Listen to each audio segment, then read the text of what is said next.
From the heart of our nation's capital, here's Family Research Council President Tony Perkins. Well, thanks for tuning in and making Washington Watch part of your day. Well, coming up on this Thursday edition, as Israeli military forces make their way deeper into Gaza City, what they're finding provides evidence of Hamas's tactics of hiding behind civilians, which is a violation of international law. Israeli troops breached here a few hours ago, and we have cleared the area, make sure that it's safe. And a few of the most interesting things that we have found totally confirm, without any doubt, that Hamas systematically uses hospitals in their military operations in violation of international law. And what we have found, I think, is only the tip of the iceberg. That was IDF spokesman Lieutenant Colonel Jonathan Corricas showing how Hamas has used hospitals to aid its terrorism. We'll be joined by CBN's Chris Mitchell live from Israel in just a moment. And I'm not sure what was more disturbing about China's Communist Party dictator's Xi Jinping's visit to San Francisco. President Biden's apparent inability to see the threat China poses to the U.S. or corporate America's cheering of the dictator. The United States will continue to compete vigorously with the PRC, but will manage that competition responsibly so it doesn't veer into conflict or accidental conflict. And where it's possible, where our interests coincide, we're going to work together like we did on fentanyl. That was President Biden last night after his meeting with the communist dictator. But the president is not alone. Corporate America seems unfazed by China's horrid human rights record. CEOs of BlackRock, Apple, Pfizer, and others dined with the dictator last night. And we're going to talk with Seamus Bruner, who is the director of research at the Government Accountability Institute, a little later in the program. And to contrast how the Biden administration is falling over itself to accommodate China, look no further than poor African countries like Uganda that refuse to change their laws on abortion and homosexuality. What is the Biden administration doing to them? Ariel Del Turco, the director of the Center for Religious Liberty at the Family Research Council, will join us to explain. And earlier in the week, we spoke with Mike Davis of the Article 3 Project about the weaponization of government, and in particular, how the courts are being used for what's called lawfare. Well, today we're going to take a closer look at the topic with a member of the House Select Subcommittee on the Weaponization of the Federal Government, Congresswoman Harriet Hageman, will join us. We'll also talk with Alabama Congressman Robert Aderholt about Republicans' plan to use the purse strings that Congress controls to stop the abuse. All of that coming up on this edition of Washington Watch. Our word for today comes from Hebrews chapter 11, verses 1 and 6. Now, faith is the substance of things hoped for, the evidence of things not seen. But without faith, it is impossible to please him. For he who comes to God must believe that he is, and that he is a rewarder of those who diligently seek him. Now, let that definition of faith sink in. All the individuals that are listed in this chapter had hope, or better, had confidence in the word, the promise of God, even though their eyes could not see it nor their hands touch it. Faith is required to move us beyond the limitations of what we see into the realities of God's kingdom.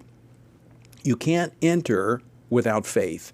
And if you have genuine faith in God, biblical faith, not just a head knowledge or an intellectual agreement that there may be a God, you will act on that biblical faith as the men and women of faith have done who have gone before us.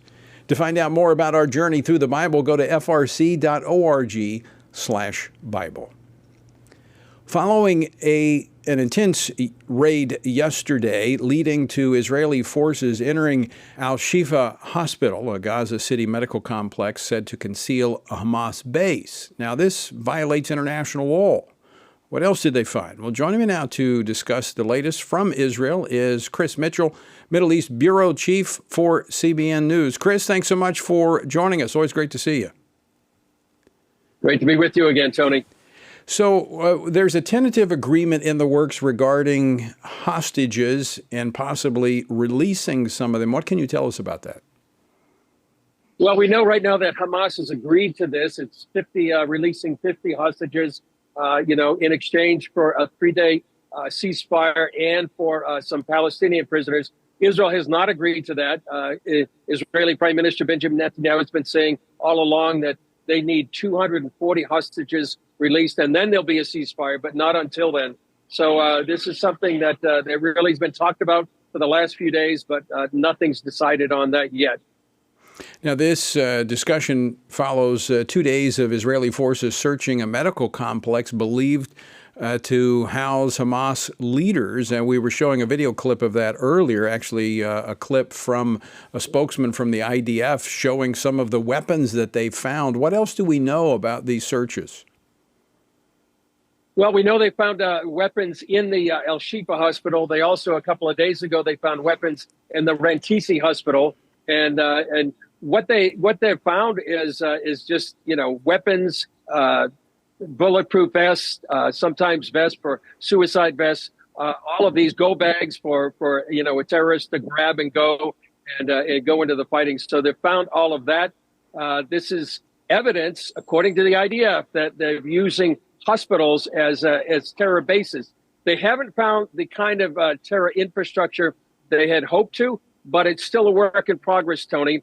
And we understand there's one report that says actually the staff there at the Al Shifa hospital, perhaps with the combination of cooperation of Hamas, has been able to remove even more evidence of them using these hospitals as a base for their terror. And according to international law, you can't actually use that kind of base, a hospital, for terror. But they found this all throughout their campaign in the last several weeks. They found, rocket launches in a boys' school. They found rocket launches near a mosque.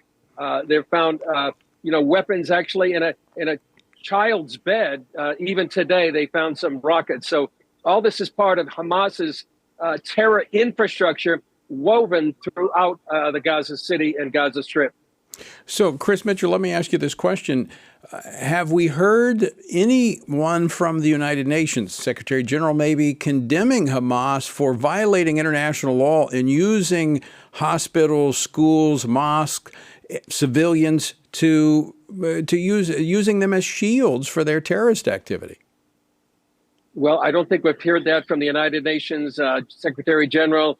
There was a resolution yesterday at the United Nations Security Council condemning Israel, but Israeli Ambassador Gilad Erdan would just condemn that. And sadly, I think the United States actually abstained from that, which allowed this resolution to pass from the UN Security Council, but didn't mention the condemnation about what Hamas has been doing for October 7th and what it has done throughout this the Gaza City, which Yoav Gallant, the Israeli defense minister, called the largest terror base in the world. Billions of dollars have been spent, manufacturing this terror infrastructure. That's why it's taking the systematic dismantling by the IDF day by day. Yeah, I'm well aware that the United Nations has not said anything. I was just trying to make the point, Chris. Double standard. It's the same thing we are seeing here in the United States when it comes to justice. This double standard. Hamas using civilians, women and children, to hide behind hospitals, to launch their terrorist attacks. But what is the international community doing? They're condemning Israel for defending itself. So I want to ask you, switching gears just a tad bit, to the environment there in Israel. I mean, we're a month into this war. A lot of division, as we've talked about, going into this war politically in Israel. What are things like today? Well, on October 6th, Tony, we'd be talking about probably the most divisive time in Israel's history after October 7th. And here today, we're looking at probably united Israel like never before. Almost everyone here in Israel is affected directly or indirectly by this war. On October 6th, many of the hotels here in Jerusalem were filled with tourists, and now they're filled with evacuees, people that had to flee either because their communities were destroyed near the Gaza Strip, or up in the north, they had to flee because of Hezbollah fighting, So 60,000 people from the north, maybe almost 200,000 from the south, about 250,000 Israelis. And plus, besides that, Tony, you have almost everybody that has a son or a daughter or a cousin or a brother or sister that's in the reserves or in the army right now. So, but I would say, even though on October 6th things were so divided, now I think Israelis, and I would say to extension, many of the Jewish people around the world are united like never before. Well, we certainly saw that here in Washington, D.C. with the march, the Stand for Israel on the Mall this week. But from a political standpoint, are the Israeli people lining up behind and supporting the prime minister there? I mean, this is a very serious time, and the weight that's on his shoulders, I can see it every time he appears on television. Is there unity around the actions that he's now taking to protect Israel?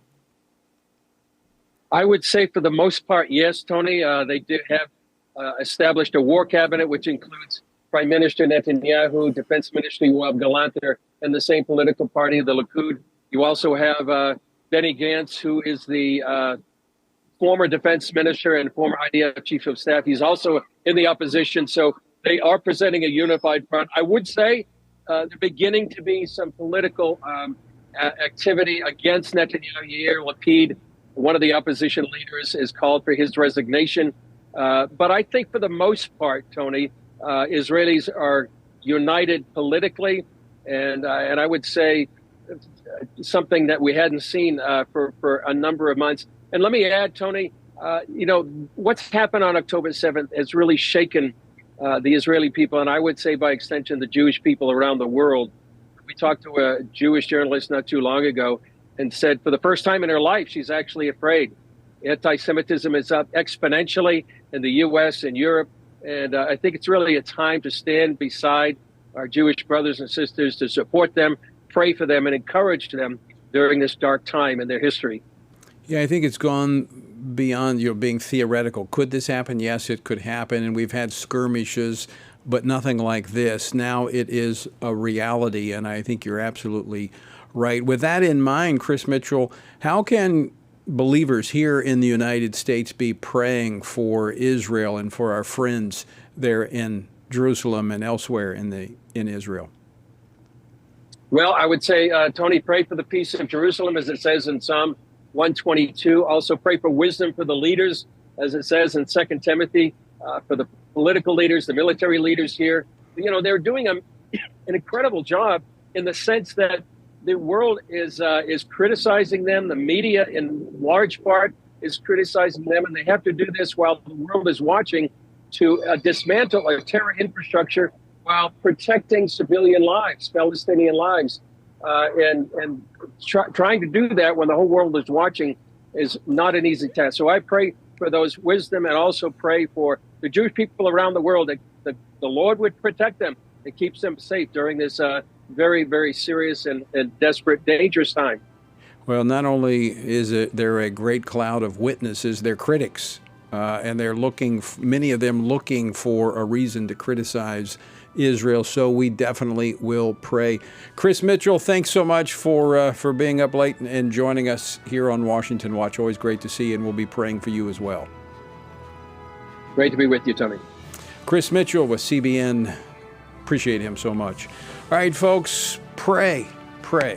We need to be praying for Israel. Pray for the peace of Jerusalem and Israel and for their leaders, just as Chris said. All right, folks, don't go away. On the other side of the break, more Washington Watch still to come.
Everything we do begins as an idea.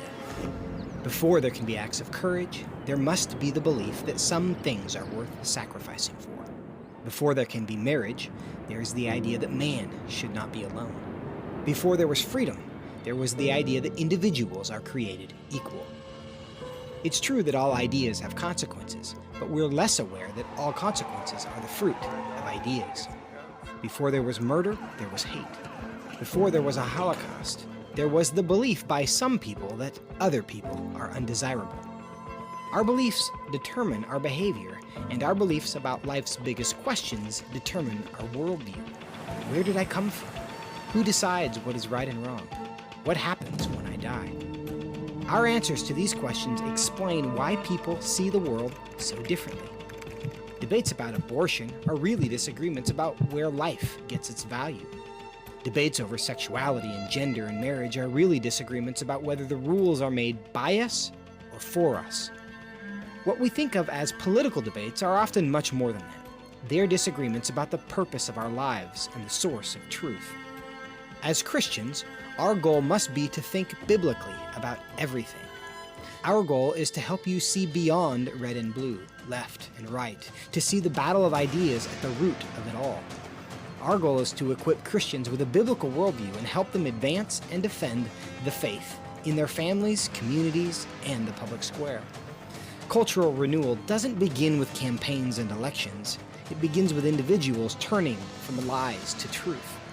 But that won't happen if people can't recognize a lie and don't believe truth exists. We want to help you see the spiritual war behind the political war, the truth claims behind the press release, and the forest from the trees.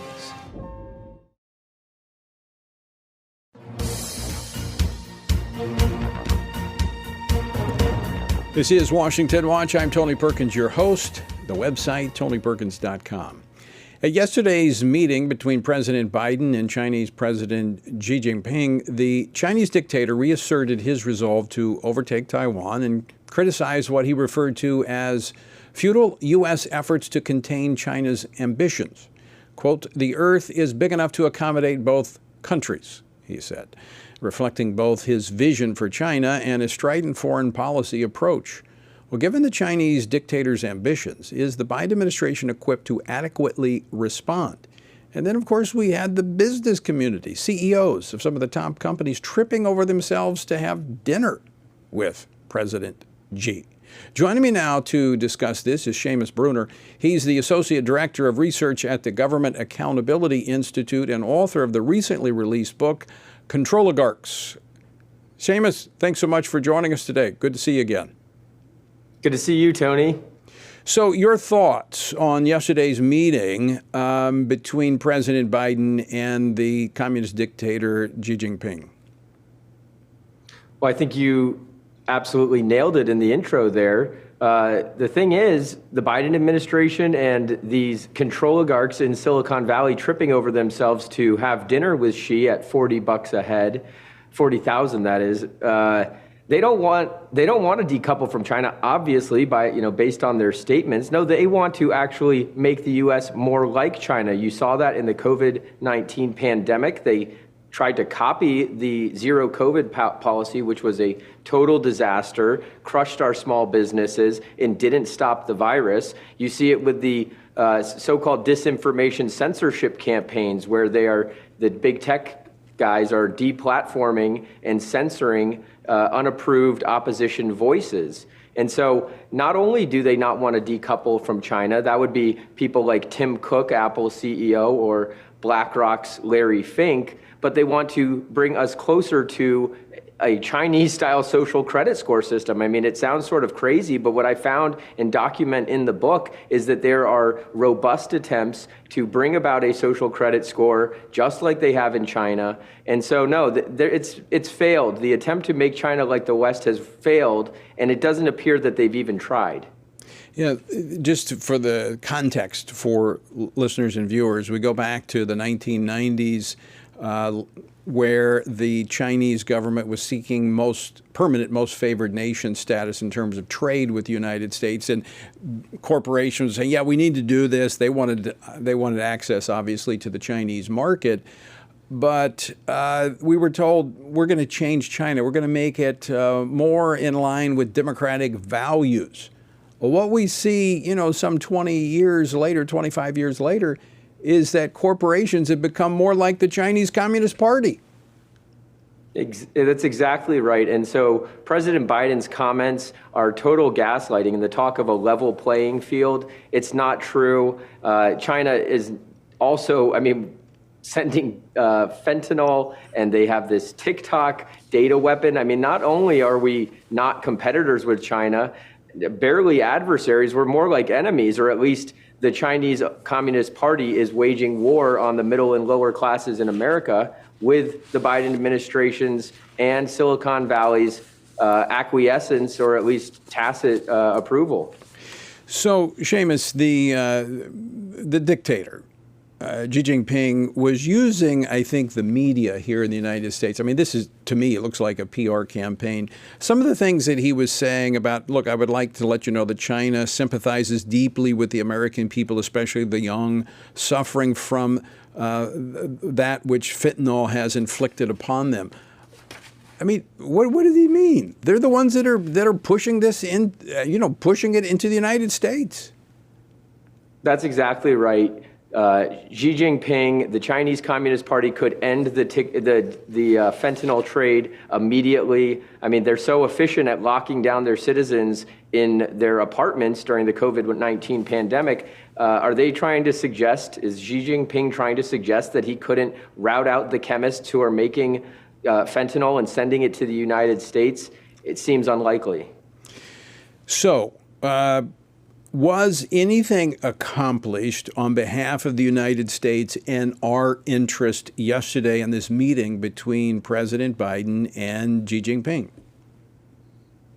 It does not appear that way, no. Where is the reparations for the COVID-19 pandemic? China knew about the virus. They downplayed it. They kept it a secret much longer than they should have. They should have locked down travel to the world, but instead they locked down travel before the world knew about the virus within their own country, helping stop the spread there. But in effect, they exported it to the world. So, the trillions of dollars that the middle class in America and the small businesses have lost thanks to the pandemic, China should have to pay for that. And that's just a start.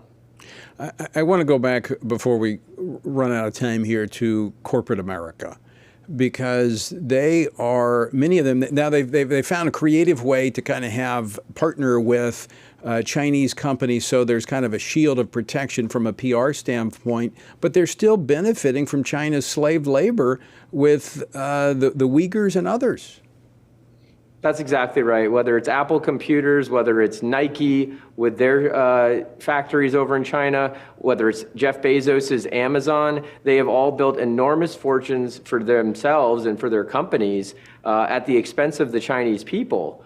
And so this partnership, it is a deep partnership. Men like Bill Gates has helped the Chinese Communist Party censor journalists in its country with Skype, which is a Microsoft company, going back to other Microsoft products as well. So the partnership seems even more than financial, or at least they help China in ways that are non-financial in exchange for, like you mentioned, the cheap labor. Right.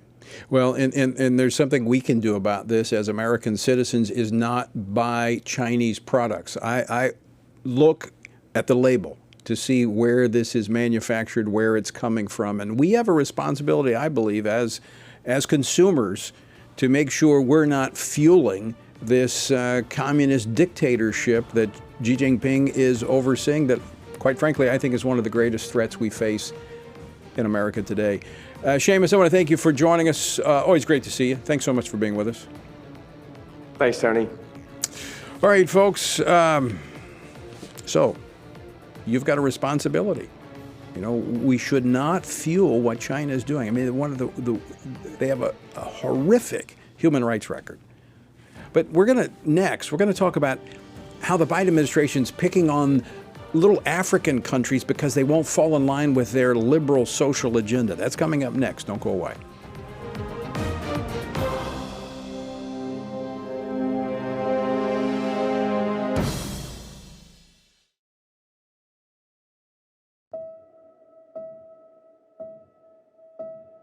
All of us are born with the desire to find truth and meaning. Where did I come from? What happens when I die? While our answers to these questions may divide us, we are united in our need for the freedom to answer life's biggest questions and make life's biggest decisions for ourselves. That's why religious freedom matters for everyone. Religious freedom matters because the powerful have long wanted to control those who are less powerful.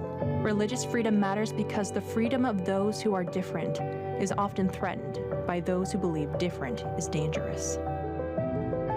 Leah Sheribu, a Christian teenager in Nigeria, remains a captive of Boko Haram for her refusal to renounce her Christian faith.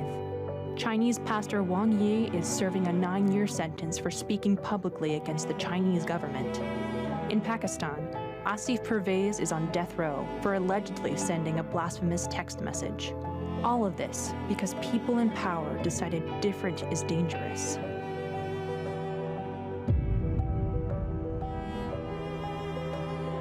At the Center for Religious Liberty at Family Research Council, we promote religious freedom for everyone because the only alternative is religious freedom for no one.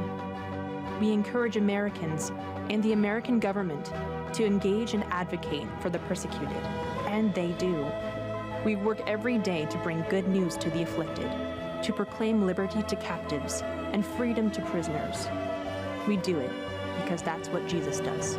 We work to give freedom to others because we ourselves have been set free.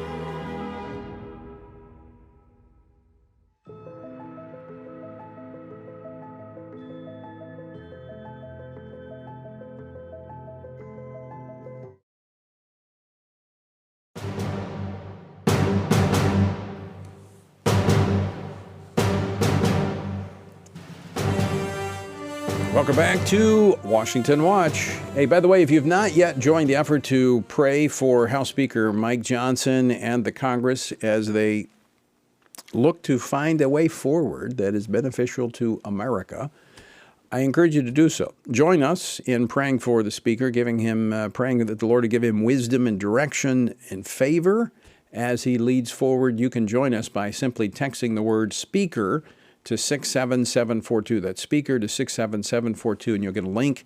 And we're actually going to present that to him, let him know how many folks across this country are praying for him. All right, we were talking about how the Biden administration tripping over itself to accommodate the communist dictator, Xi Jinping.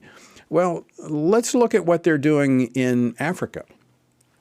The African Growth and Opportunity Act was established by Congress more than 20 years ago to develop the economies of small African countries while improving economic relations between the U.S. and countries in that region.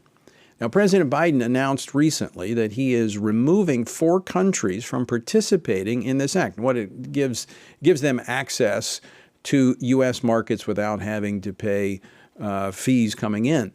Well, 2 of the countries, Central African Republic and Uganda, both were removed for gross violations of international recognized human rights. Well, the Central African Republic has some real issues with terrorism going on, but the inclusion of Uganda is notable because unlike the Central African Republic, Uganda is not included on the U.S. Commission on International Religious Freedom's list of countries of particular concern. So why was Uganda excluded from this program? Well, here it is.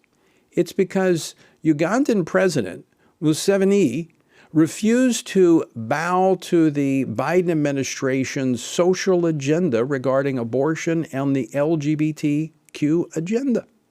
Joining me now to discuss this is Ariel Del Turco. She is the director of the Center for Religious Liberty here at the Family Research Council. Ariel, welcome back to Washington Watch. Thank you for having me. So this is another example of what we see in the Biden administration using their foreign policy, in this case, access to American markets, to punish countries that will not fall in line with their agenda when it comes to abortion and LGBTQ issues. Yeah, you're exactly right.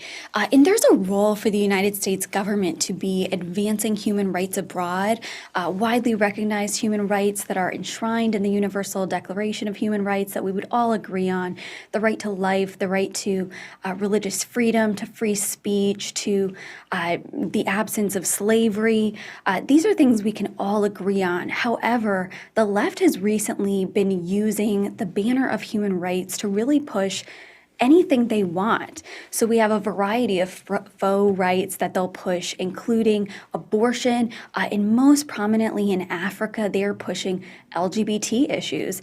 So they will pick on these smaller, weaker African countries that have conservative cultures that are often dependent on foreign aid from Western countries, and they'll apply a great deal of pressure about advancing pro-LGBT policies in these countries. So it's really a shame that the Biden administration is using their leverage this way.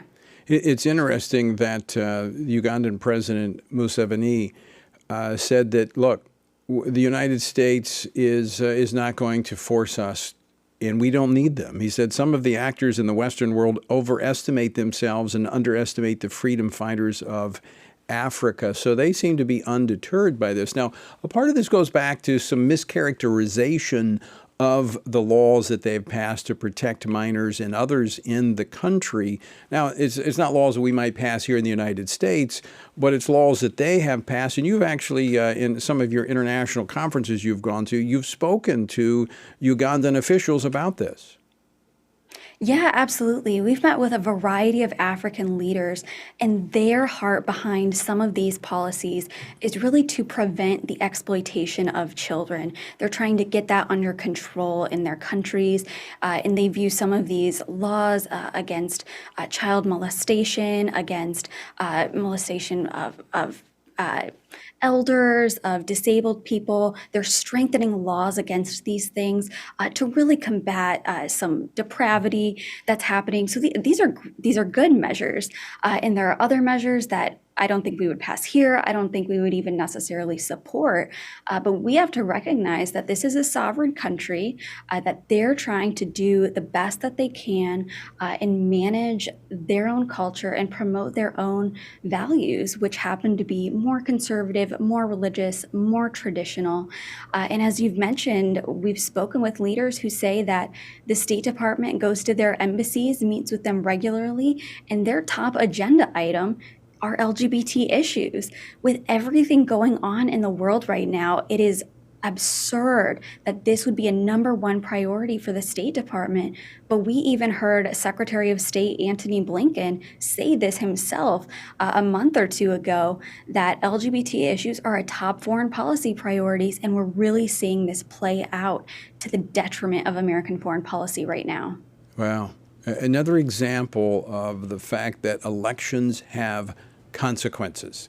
I mean, under the Trump administration, the #1 foreign policy we talked about on this program, I've had former Secretary of State Mike Pompeo here. He said it. It was religious freedom. Now, you don't even find that in this administration. Ariel, thanks so much for joining us, and appreciate the great work that you do at the Center for Religious Freedom. Thank you. All right, folks. Coming up after the break, Congresswoman Harriet Hageman joins us to discuss the weaponization of government by the left to attack conservatives by any means necessary. And then we're going to talk about what we can do to stop it. Don't go away. More Washington Watch straight ahead.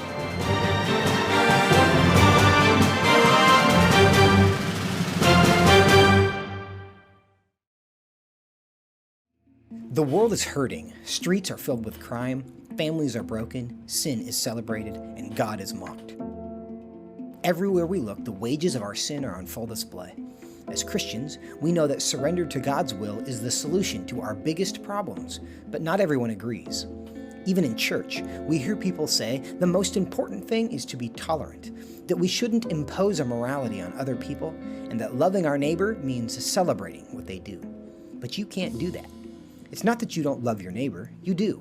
But you care about God's opinion more than your neighbor's opinion, and this makes you different. In fact, sometimes it makes you feel alone, like you are the only one. But there is good news. You are not alone. Not even close. Research has found that there are 59 million American adults who are a lot like you. There are millions of people around the country who are born again, deeply committed to practicing their faith, and believe the Bible is the reliable Word of God. But that's not all. They're also engaged in our government. They're voters. They're more likely to be involved in their community, and they're making a difference in elections. The problem is that a lot of them feel alone too. We want to change that. FRC wants to connect these 59 million Americans to speak the truth together, no matter the cost. If you want to learn more about this group and what it means to be a spiritually active, governance-engaged conservative, or if you want to find out if you are one of these SageCons yourself, go to frc.org/SageCon and take the quiz to find out. The world is hurting, and we have the solution. We can't do it alone, but we can do it if we work together. That's what we're working toward every day. Join us. Go to frc.org/SAGECON, SageCon, to learn more. That's SAGECON, SageCon, to learn more. I'm often asked by people, Tony, how do you stay encouraged? How do you deal with all of the stuff in Washington, D.C., the negative policies that are attacking our faith, our family, and our freedoms? Well, you want me to let you in on the secret? It's called the Word of God.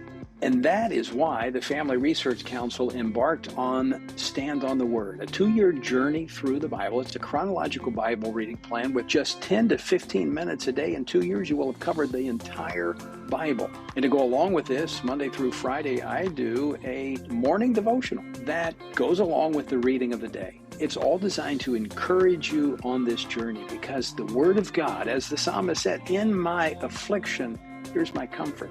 Your Word gives me life. That is our source of strength. To find out more, go to tonyperkins.com or frc.org/Bible. And I invite you to join me every morning for our Stand on the Word Bible devotion.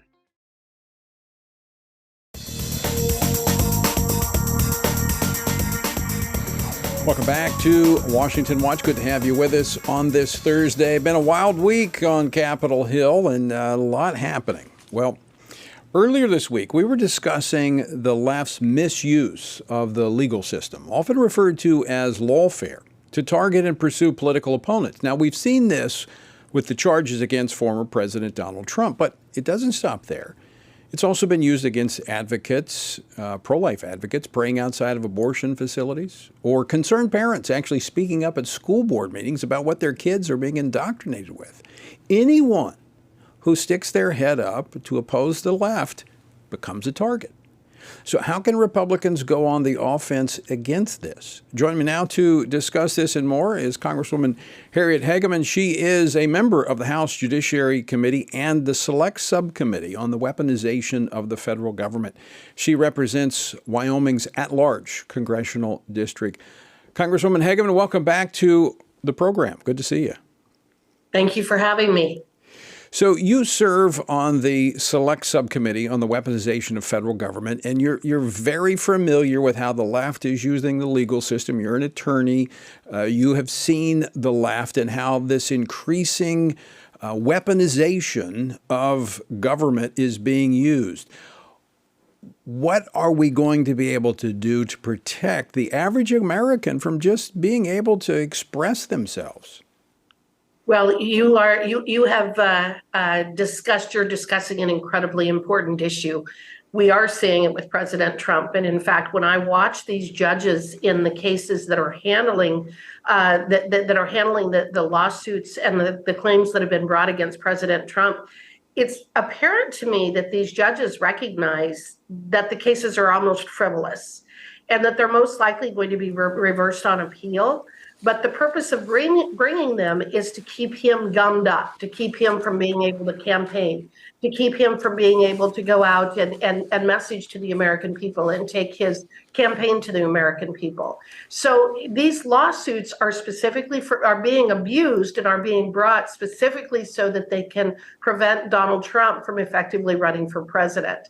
So as you say, it isn't just against him, it's against parents who are concerned about what's going on in schools. There are several things that we are doing in Congress, and one of them is with the Select Committee on Weaponization. we are exposing the ways in which these agencies have been weaponized against the American people. An example being the Department of Homeland Security. You would think, okay, well, how would that possibly be weaponized against people? They've been giving grants to various universities and NGOs and organizations who are targeting conservative speech and attempting to prevent us from being able to engage in the public square.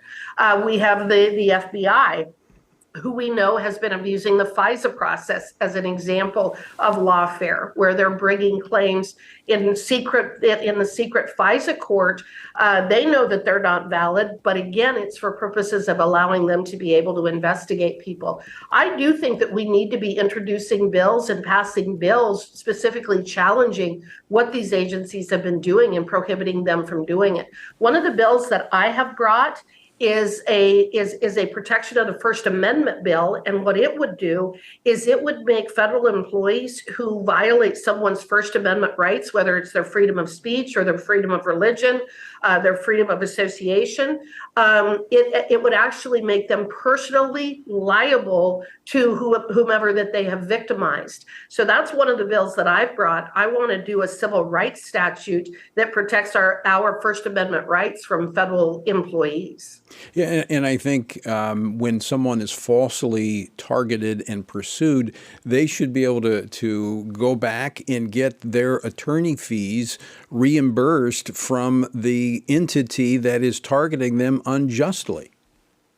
I agree with that, and that's one of the provisions that we will have in this bill. Keep in mind, we already have what's called the Equal Access to Justice Act, and it was intended to do that. So, for example, I have represented a variety of landowners in the state of Wyoming where the EPA has wrongfully targeted them for allegedly violating the Clean Water Act. I have prevailed in those cases. What's frustrating to me, however, is that judges won't grant people on my side, if you will. It won't grant people that the federal government is targeting. It won't grant them their attorney's fees. But if you have a circumstance where an environmental organization sues the Secretary of the Fish and Wildlife Service, as an example, sues them for failing to list a particular species, judges will readily grant their attorney's fees and costs. It's one of the ways that these federal agencies and the federal judges launder federal money to these various NGOs and these environmental groups. So we have a law on the books. My personal experience is that federal judges will not grant attorney's fees when they disagree with the person who's being persecuted or prosecuted. Another example of a two-tiered system of justice. And Congresswoman Hageman, I commend the Republicans for putting this committee together, this subcommittee, because it's a recognition that there is a problem here. You mentioned something a moment ago, and I'm going to be talking with another one of your colleagues here in just a moment, Congressman Adderholt, who's on the Appropriations Committee. When you talked about a grant where money's been given, where the money's being used, that's really the power and the leverage that Republicans have right now, the purse strings. We've got to go after the money. Well, and we have now passed 7 appropriations bills, and that is part of what we are doing in those appropriations bills. So you're absolutely correct. So, for example, we recently did the Department of Justice. We passed that bill, the appropriations bill for the Department of Justice, and we have cut substantial funding that they are seeking. And so I agree with you. Another area that I just can't figure out why we're not being more aggressive with is, why is the Department of Homeland Security even giving grants that would relate to First Amendment issues? But that's what they've done. What we've discovered is that some of this grant money has gone to radical leftists, people who actually profess to be members of Antifa.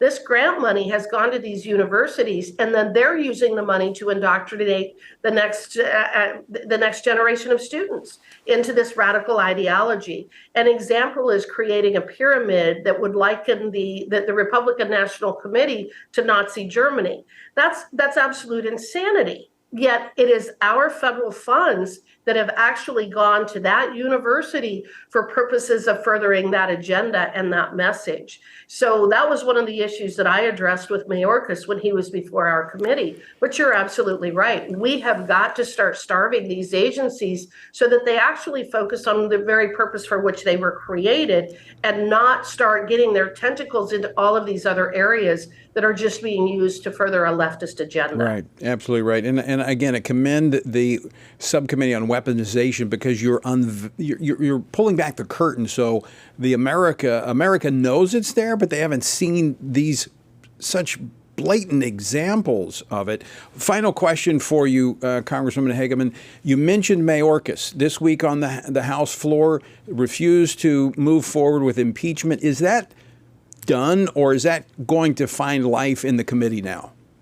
No, the reason that I believe that died is because this is being investigated through the committee. So we have a very robust investigation going into Mayorkas right now, and I believe that there are 2, if not 3 reports that have already been issued that identified the various ways in which he has engaged in a dereliction of duty. But there has to be a process that we follow for the very reasons of what we're talking about. We know that the mainstream media is largely in the camp of the Democrats. And so in order to be able to convince the American public, we have to go to the American public and we have to find the mechanism to do that. Just simply doing an impeachment without presenting all of that evidence allows the mainstream media to continue to cover up the terrible things that Mayorkas and his boss have been doing, both in relation to the border as well as the First Amendment violations, as I described a few moments ago. So we need to continue with the investigation. I believe that there will be a final report issued. And at that point, I believe that the committees, including the Judiciary Committee, will be involved in a formal impeachment process. But we need to go through the steps in order to do that because our audience, our jury is the American public. And if we don't present that case, the mainstream media is going to try to destroy us. So in other words, stay tuned, more to come on this issue. Right. Congresswoman Hageman, always great to see you. Thanks so much for taking time to join us. Have a happy Thanksgiving and we'll see you soon. All right, you as well. Well, that's encouraging, and they are pulling back the curtain.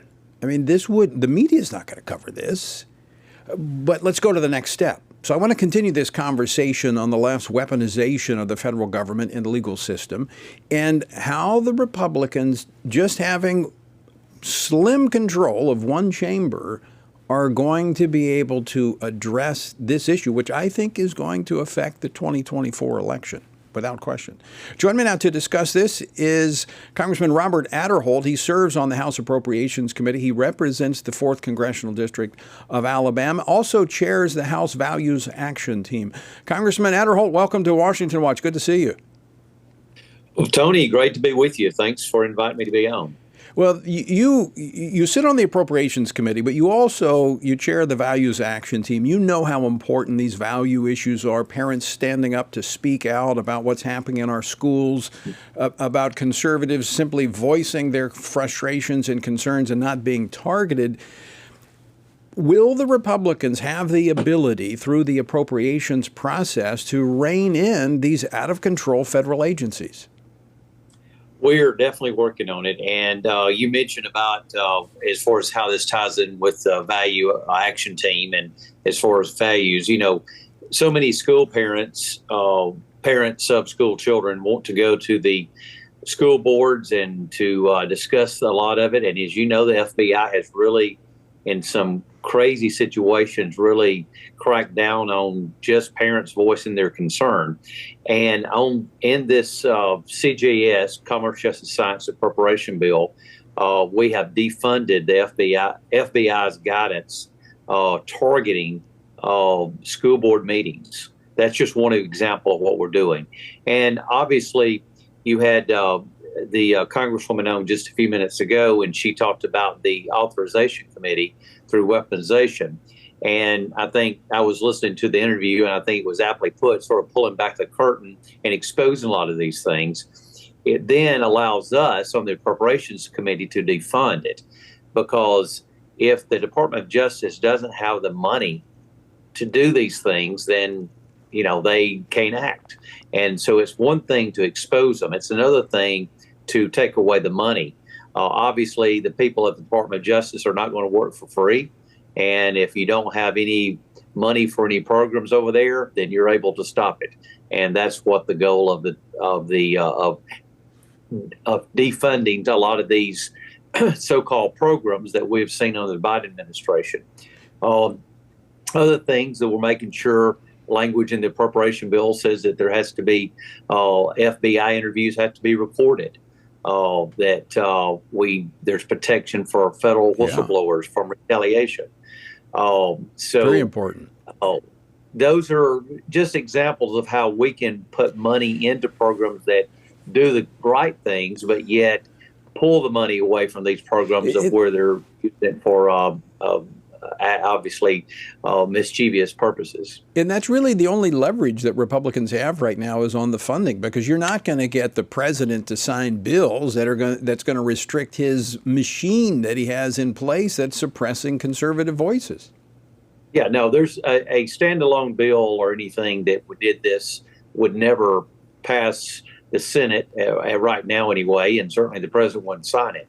So being able to take that money away, that's really where, and that's why they call it the House has the power of the purse, or the Congress has the power of the purse, is that we're able to decide where that money goes, because obviously we can not only put money into a program, but also you can take money away from a program. And if a program doesn't have any money, and if employees are not being paid, then they're probably not going to be going to work and doing all these things on a daily basis. So, Congressman Aderholt, this is kind of what the House Speaker Mike Johnson was referring to about, we're going to have a fight, and the fight's coming. As you move these appropriations bills forward, this fight in January and February, these are the type things that he's talking about, real substantive policy changes that come through the power of the purse. Yeah, and let me just say that the new speaker, Mike Johnson, is doing a great job. And I know some people gave him a little bit of grief this week for moving forward with this continuing resolution. You got to realize he's been on the job for basically 2 to 3 weeks, and he is getting a plan together.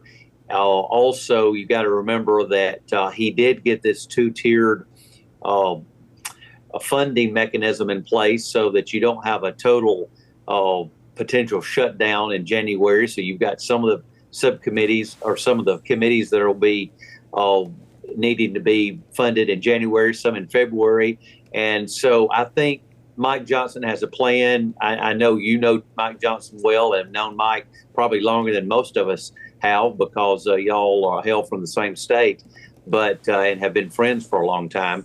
But I really think that he does have a plan, and we've got to give him a little bit of time to work on this. And so couldn't be happier with Mike Johnson as our new speaker. And so the people out there that are giving a little bit naysayers about the CR this week, like I said, just give him a little time. He's got to have a little time to work on it. And I know Mike Johnson, Mike Johnson, and he's not going to just turn away from a fight. He's going to be there, but he's going to have a plan before he just goes to a fight. You got to be smart about it. Congressman Robert Aderholt, always great to talk with you. Thanks so much for the great work you do and for chairing the Values Action Team. Well, thank you, Tony, for the work that you do and for all the work on values that we work together so closely on. And I look forward to continue to work with you, and look forward to being with you on another time. All right, very good. And folks, I want to thank you for joining us as well. And until next time, I leave you with the encouraging words of the Apostle Paul, who says, when you've done everything you can do, when you've prayed, when you've prepared, and when you've taken your stand, by all means, keep standing. Washington Watch with Tony Perkins is brought to you by Family Research Council and is entirely listener-supported. Portions of the show discussing candidates are brought to you by Family Research Council Action.